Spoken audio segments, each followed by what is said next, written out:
All right, so this will be my redacted version of going over chapter 5. I'm going to split it up into two parts, but the first one is going to be over chapter 5, and then I'm also going to cover enzymatic functions and going over definitions, and also make some practice questions based off of the material that has been covered and a little bit of independent research based off of that. So first, just going over the hemoprosthetic group. It consists of a protopophorin and an iron 2 ion, and myoglobin is going to be an important part as it pertains to this chapter, and it has one binding site for oxygen. It has 153 residues, and it has one heme molecule attached to it. Some important terminologies are his 93. This is a 93rd residue from the amino terminal end. His F8 is the 8th residue, and it'll always be on the alpha helix F. And if you think back to some of Dr. Bustamante's test questions, remember the specific, that because they could potentially ask, like, is it like beta helix F or, you know, delta, whatever. It's always alpha. This Ka and Kd, that relates back to principles of drug action. And Ka is your association constant, and D is dissociation. So I do like that that kind of turns into that. When it comes to iron, iron has 6 coordination bonds. 4 of them are flat and 2 of them are perpendicular. So that's important to remember, because they could ask a question about, you know, if they're asking like about the shape of it, what's located on which, you know, whatever. Let's see. And a question that I think came from one of Mishra's quizzes was when she was like, protein A has a binding site for like an L with a Ka of 10 to the power 5. Protein B has a binding site for like an L with a Ka of 10 to the power 8. Which protein has a higher affinity for like an L? And a simple way to remember that is, you know, the higher the Ka, the lower the Kd, and it's important to remember that they have an inverse relationship. But higher Ka means higher affinity, but also if we were potentially given the Kd and those are switched around, that would, you know, it would also be higher affinity. So in this case, it would be protein B, which has a higher Ka as the higher affinity. Erythrocytes, or red blood cells, are formed from hemocytoblasts. Hemocytoblasts are a precursor to stem cells. And arterial blood, it has a higher oxygen content of around 95 to 96%, whereas the peripheral blood has a oxygen content to around like 63, 65%, somewhere around there. And there are 2 conformations for hemoglobin. We have I like to write it as TD and RH, because TD, even though it's a really obscure reference to most, I always think about TD Jakes. But yeah, so T state is deoxy, and RH is, you know, the R state and hemoglobin. So I think that's a really neat way to remember that.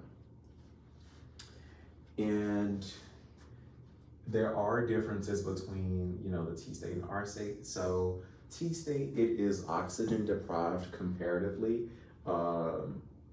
Yeah, but the whole point of it's a whole little process to convert the T state to the R state, and because that's what our body needs. It needs the oxygenated blood. But the T state, it is a bit more, it's stabler than the R state, but the R state, it's able to hold way more oxygen, but we'll go over that process.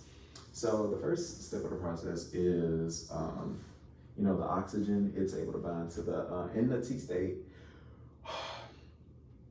it triggers a conformational change. To the R state, it just automatically does it. And on the alpha beta subunit, the pairs, they slide past each other, and this forces the pockets between the beta subunits to narrow. And so it is also important to remember that some of the ions that stabilize in the T state, they break and they form new ones. So that's just what they do. And hemoglobin is a very fascinating molecule in the body because it has the ability to go from a low to high affinity state, and this is called a hybrid sigmoid binding. Well, you will see it represented on a hybrid sigmoid binding curve, but it has that unique ability, which is very useful. So as it pertains to sickle cell,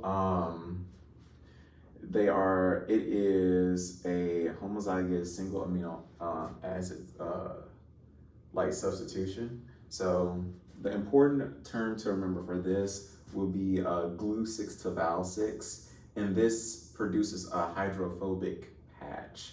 And that can really lead to some issues. That leads to like a sort of like meshing of the hemoglobin. That's why like a lot of times you hear people get like sickle cell hemoglobin or things of that nature, because it binds together and it's like coagulates a little bit in the blood, which can lead to other problems. And that's why some people who have like sickle cell and stuff like that, they have to be on blood thinners because their blood, like, it clots together and you can't have that.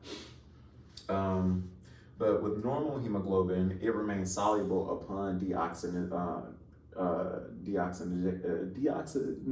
You know what I'm trying to say, whatever. But in a sickle cell, like I said, deoxygenated hemoglobin becomes insoluble and forms polymers that aggregate. And I could go into a whole little tangent about, aggregation in a little aspirin example, but I'm not. Let's see, and these are just some terms and like molecules that really are, when you see one, you know it's for the other. I don't really, for some, I do the explanation of the concept. For others, I just do, you see this, no, it's that. You see the iron, the Fe2 plus or the Fe3 plus is gonna be peroxidase, catalase, and cytochrome oxidase, point blank period. It's only associated with that for the most part. You see the magnesium 2 plus is gonna be hexokinase, glucose 6 phosphatase, or pyruvate kinase. Let me see.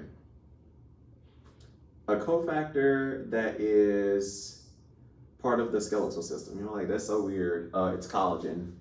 Skin is considered an organ. It's considered a lot of things, but yeah. All right, let's see, where am I? Okay, yeah. So let's go over here to the enzyme, like the catalytic functions and all the different things pertaining to enzymes that I have so far. So, enzymes, they are a biological catalyst, and they increase reaction rates without being used up or affecting equilibrium, which is such an important part because a lot of the things, like with some of these reactions, you need energy to make things happen, and the barrier to entry for some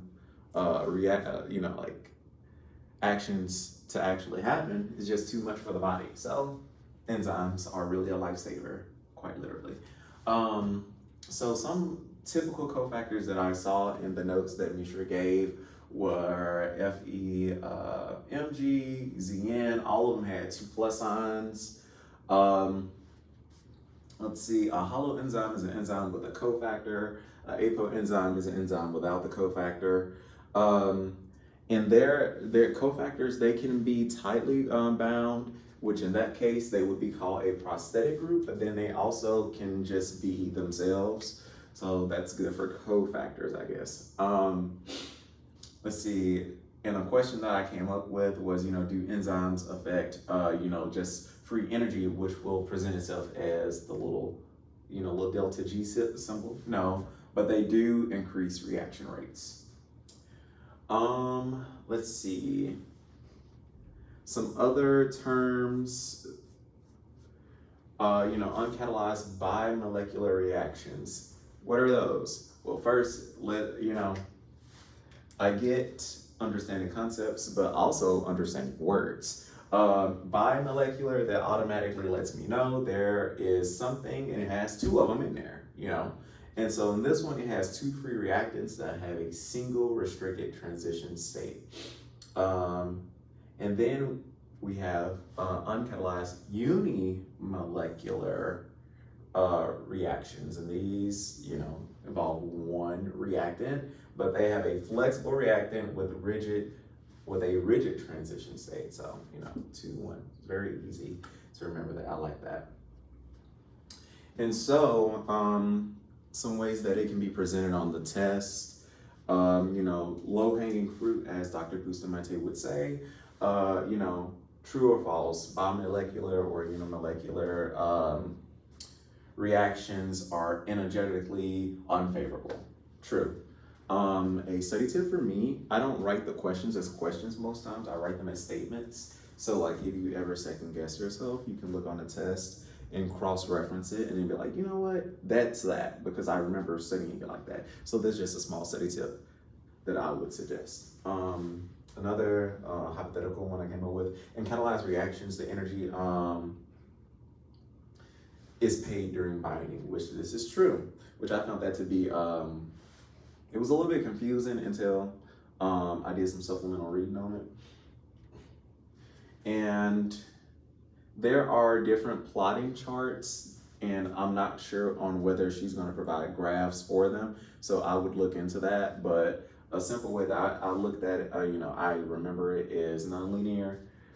It calculates Km and a Vmax. So that's, if it looks like a drug action chart, it's that one.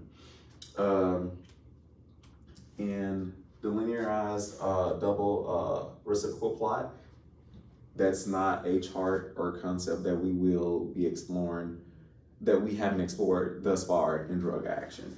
And so if it looks unfamiliar, it's that one. And it also is a 2-substrate data/inhibition chart, so whatever. In saturation kinetics, it increases S, and this equals the velocity is not proportional to S.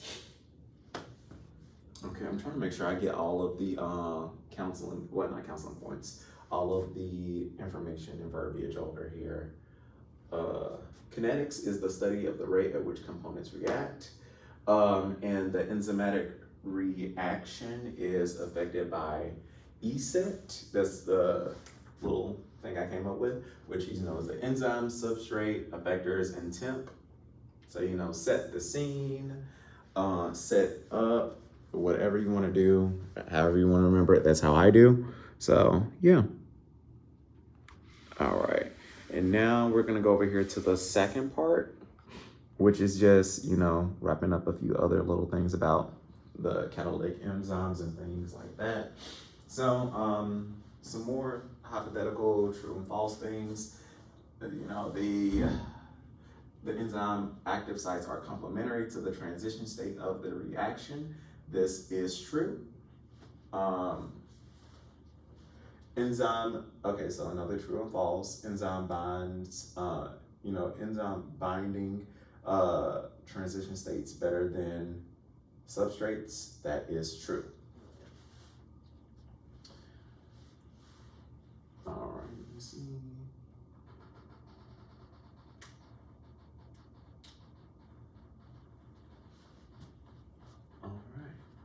So let's go over here to the types of enzyme regulations. There are 4. We have allosteric and non-covalent mods. I like to do mods because I'm not writing modifications that many times. But we have covalent modifications. We have irreversible and reversible. Yeah. And just a small condensing of what was taught. Allosteric allosteric compounds are small chemicals that can be positive and improve enzymatic catalysis, or however you pronounce it, but that's how I do it. So it can also be negative and reduce enzymatic catalysis. And usually I drew this little graph right here, and it will probably present itself like this on a test if Mishra decides to put a graph. And enzyme activity also depends on the pH. And the optimal pH, reference in our notes, is 8. Let's see, enzymatic inhibition. Let's see, when it comes to reversible inhibitors, these are structural analogs of substrates, and these are typically used as drugs to slow down a specific enzyme. All right, and let's see.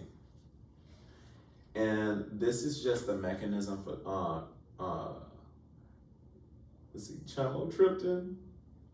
Okay, so first it binds to the substrate, then it has a nucleophilic attack, and this is a interaction on with SCR195 and HIS157. This generates a strong nucleophilic effect, which is wait, oh shit, I should have the way. Okay. Yeah, and then this cleaves the substrate due to instability of the negative charge on the substrate. And I wrote this as 3 instead of 4 because I thought of it more as a continuation rather than a proper step 4. This leads to a acyl enzyme intermediate, and it's short-lived. That's important because there might also be like another true and false or something like that, where it's like, when you're looking at this mechanism or something like that, are the intermediates, are they shorter or longer than the actual steps? So they're short-lived. That's why I wrote that, and it was emphasized. And so for step 4, water comes in, which, anytime something major, whether it's like water or enzyme or something like that, it's usually major. So water comes in and is deprotonated by basic catalysis. This leads to a nucleophilic hydroxide ion. And in step 5, water attacks. And right before it does that though, there is another intermediate, and then it's basically the opposite of the first intermediate. And this leads to the formation of a carboxylate ion and displaces SCR195. And step 6, it dissociates, and the active site regenerates for the free enzyme, so it can basically do it all over again. So this covers the first 2 parts. I'm going to do the second 2 parts tomorrow, but yeah. So yeah.